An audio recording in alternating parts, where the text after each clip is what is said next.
Everyone, it's been a minute. I know it's been a while since I did a video. We've got two coming up today, one on crypto, one on football. Crypto has been on, how do you put it, a wild roller coaster, hasn't it, over the last few weeks. January has been, well, crazy. It pumped and then it dumped. And last week was nothing short of capitulative. But that's not just crypto. The same has happened on gold and the same has happened on silver and even to some degree the stock market as well. Everything's got battered. We'll dissect that a little bit more in this video as we progress. And then also we've got the trials and tribulations happening around the football world at the moment. No real changes up top. We've seen Villa's form continue. We've seen a couple of stutters. We've seen Man United really coming on. We had the sack race, didn't we, with Maresca, Almiron, and both leaving, and also some of the lower league placing teams cycling managers as well. And we've seen some positive bounce as a result of that, haven't we? You know, Rosenior's come in, Chelsea, they've won every game since he's come in. Carrick's come in, we've had the new manager bounce. The chap might finally get his hair cut for Man U. All that to go through and have a chat about. So lots to get through, lots to go through. So grab a drink. Hopefully this will be a nice relief for you on a Sunday. And let's get into everything that's happening at the moment in the world of crypto and football.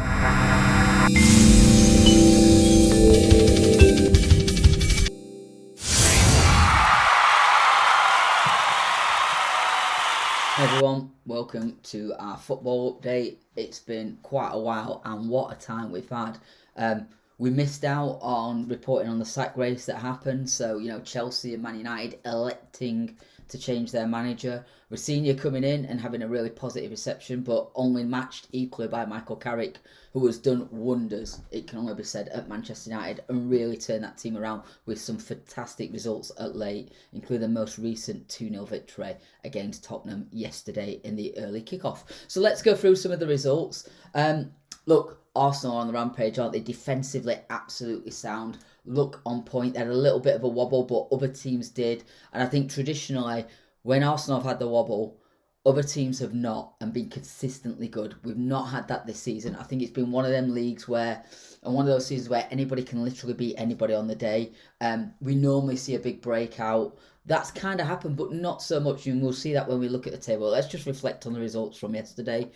Bournemouth and Villa played out a draw. West Ham, who've definitely come good, and Somerville's been a really big part of that. I'm thinking about drafting him to our FPL team. As a result of his great form. They beat Burnley 2-0. Burnley look down and out, don't they? As do Wolves, who got beaten 3-1. We showed a little bit of fight back in that second half. I think Chelsea went 3-0 up at half-time and kind of went on cruise control in that second half and looked like they were on easy street a little bit. Even parts of that first half, it was very pedestrian from Chelsea. It looked too easy. And I think another thing we need to say is how good have Brentford been recently. Like, Keith Andrews has done a fantastic job when Frank left and they sold off quite a few players with Vista and Mbeumo. Everybody was like, Brentford are going to struggle this season. They have proven everybody wrong. And I've got to say, Keith Andrews used to be on the coaching staff at Sheffield United and we played really well under his coaching. I would have loved to have seen him being our manager. I think he would have done a great job for Sheffield United rather than Sayers. But he's gone to Brentford and they're reaping the rewards of a fantastic manager. He is a really, really good manager and we're seeing that in the results. He's now got a great culture. They have crafted a winning way and winning 3-2 at Newcastle is definitely not an easy place to go. So what a fantastic result for Brentford. Just calling out their quality. Leeds had a great victory over Nottingham Forest, beating them 3-1. And Monday, Sunderland beat Burnley. Sunderland are playing extremely well. You know, losing 3-0 to Arsenal at Arsenal Stadium at the Emirates is definitely not a sign of weakness. Arsenal are the form team in the league at the moment, as we'll see when we look at the table. So let's have a look at the table. Arsenal chomping away, 9 points clear at the moment, although City do play Liverpool today, which is going to be, I hope it's going to be a good game. You never know when these teams meet. It could be a 0-0 bore out. I actually think there's going to be goals. I've gone for both teams to score an over 2.5, but I am not calling out the winner. City are the form team, clearly, but Liverpool will rise up. It's at Anfield. You never know what's going to happen. Ekitike is on fantastic form. Haaland's not. So will Haaland play is the key thing. Will he play Mamouche, who's been playing really well? Selection dilemma there, perhaps, for Pep. Semedo's come in and been fantastic for for Manchester City. Everyone was wondering, would he be able to maintain the form that he had in Bournemouth? And he absolutely is. He's been fantastic for City. And he looks a bargain. I think he's 7.8 million on the fantasy team, and that looks a really great buy. The only risk you've got with City is Pep does love to tinker and change his team around and rotate, which is one of the risks that you take with going with one of these top 6 clubs that are competing across a number of competitions. Same goes with Arsenal. I think there's only Saliba and Gabriel will probably guaranteed to play most games they're fit, just because of how strong they are. Remember, it's a double game week this week as well. If you are FPL in it, Arsenal play twice in the week. So just remember that and be mindful of that when you are picking your team for the week. And I think the next round starts on Tuesday, so you've not got long to get your transfers in, get your strategy set up. So have a think about that. I might make some changes to my team. Definitely either Gabriel, Saliba or Timber will be coming in. I've already got Rice and Raya. Rice isn't clawing that well for me at the moment though, and he's up to 7 odd million, so I might be trading him in and bringing Zubimendi in, who scored at the weekend and seems to be a regular starter. But Rice is on free kicks and corners, so just tricky one for me to decide. I'll probably stay as is, because when I make transfers, I typically tend to regret it. The only transfer I want to make is getting hold of I'm going to get rid of Neto. He's not scored very well for me for Chelsea, and bring in maybe Somerville, and then with the funds I've got left over, I'll probably buy Gabriel, because he's just a superstar, and captain him. I won't be using my triple captain though. I am going to save it for later in the season, because I think I'll need it then. Okay, let's have a look. City second, Villa down to third. They've been a bit different, haven't they? But so has City. Everybody stuttered. If you look, there's quite a few draws and losses along the board that we don't normally see. The best form probably is Man United. Look at that. 2 draws and 4 wins. Just unstoppable at the moment under Carrick. And they're only 3 points off second. I mean, how crazy is that?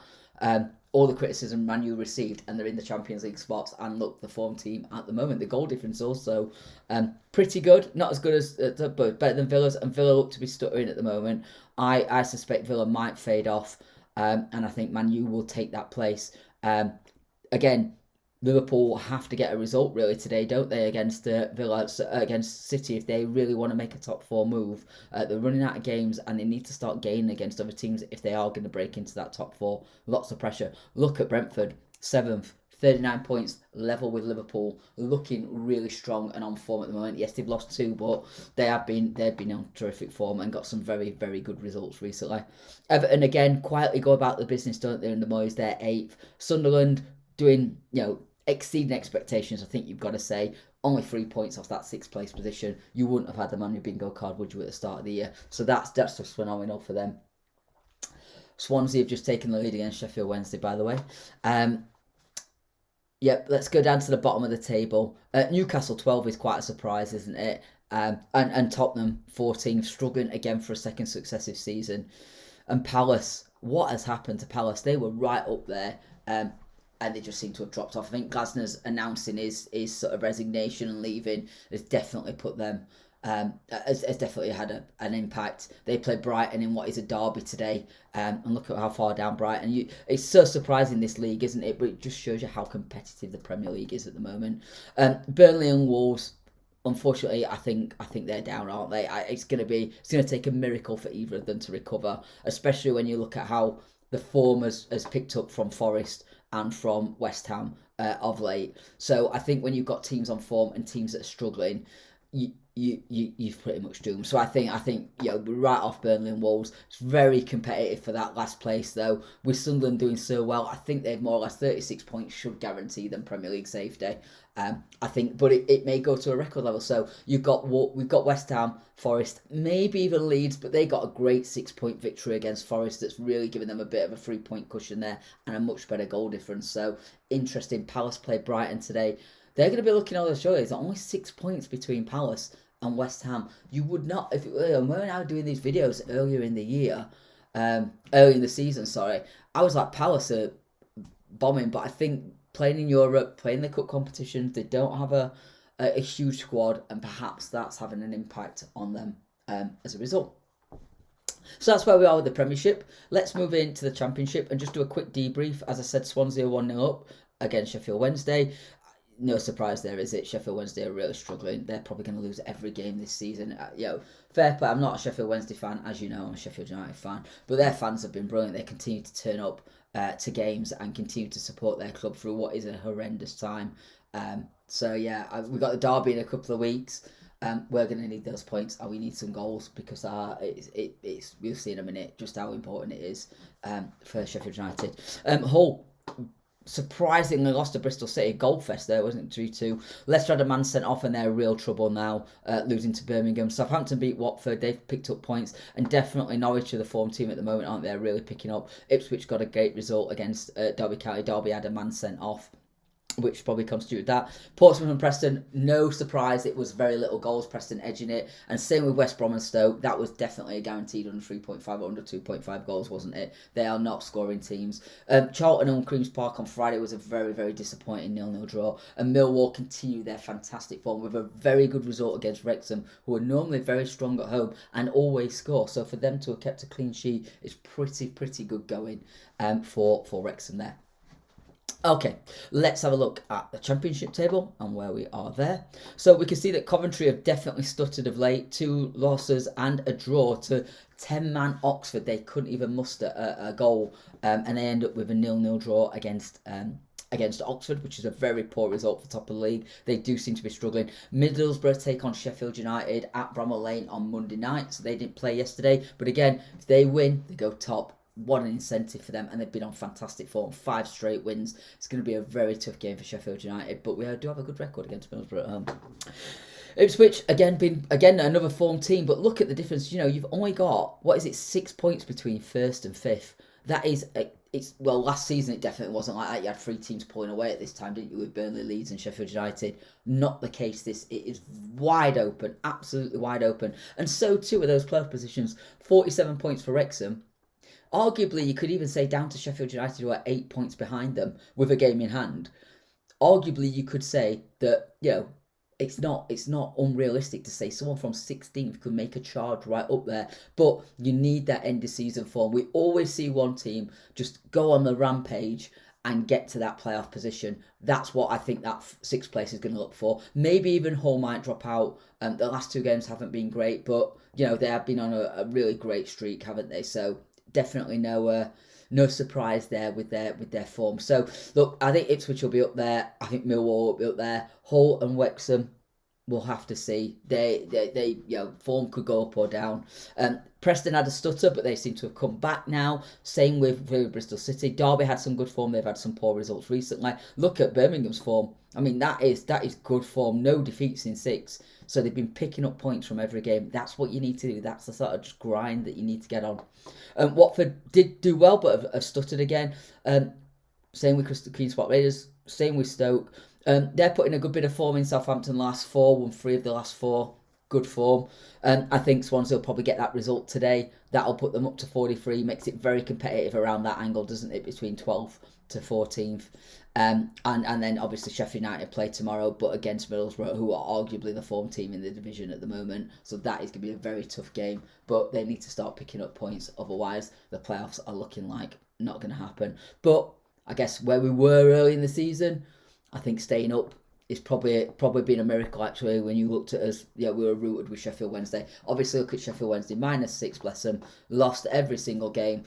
I can't see them picking up any more points, to be honest. They've only won 1 all season. It has been a season to forget, hasn't it, for Sheffield Wednesday? Oxford got a good point against Coventry. They'd have took that, wouldn't they, away at Coventry, and they got a point after being beaten 3-1 by Sheffield United. Blackburn continue to struggle, and so too do Leicester. It's amazing, isn't it, to think that Leicester a few years ago were crowned Premier League champions, and now they're struggling to stay in the Championship and are really on a bit of bad momentum and dropping down there. West Brom struggling also, and so too Portsmouth. I think they're the ones who are in contention. So any one of these from 9 teams, I think Charlton will probably do enough to just about stay up. Norwich, I'm not worried about. United, I'm not worried about. I think maybe they're, let's be harsh and say from 18th downwards to 22nd, to 23rd even. I think they're the ones that are in a relegation battle, and they're the ones who absolutely need to start stepping up for safety. But it's quite a high bar, it's quite a lot of points teams have amassed this season. So I think this season will be this season. Oxford go down. I think Sheffield Wednesday will go down, but it's so difficult to predict who else will go down. Blackburn are such a big club, same as Leicester, same as West Brom. You're thinking it's probably going to be Portsmouth, but they do string results together and they do know how to survive. They do know how to grind. So I suspect that they might avoid it, and it could be a shock. It could be one of the big boys going down with Oxford and Sheffield Wednesday, which would be. I'm not going to say surprise, but it would be a surprise. Let's see what happens. Let's have a look. I'm not going to go through the results in League 1 2, but we will do it justice by going through the tables.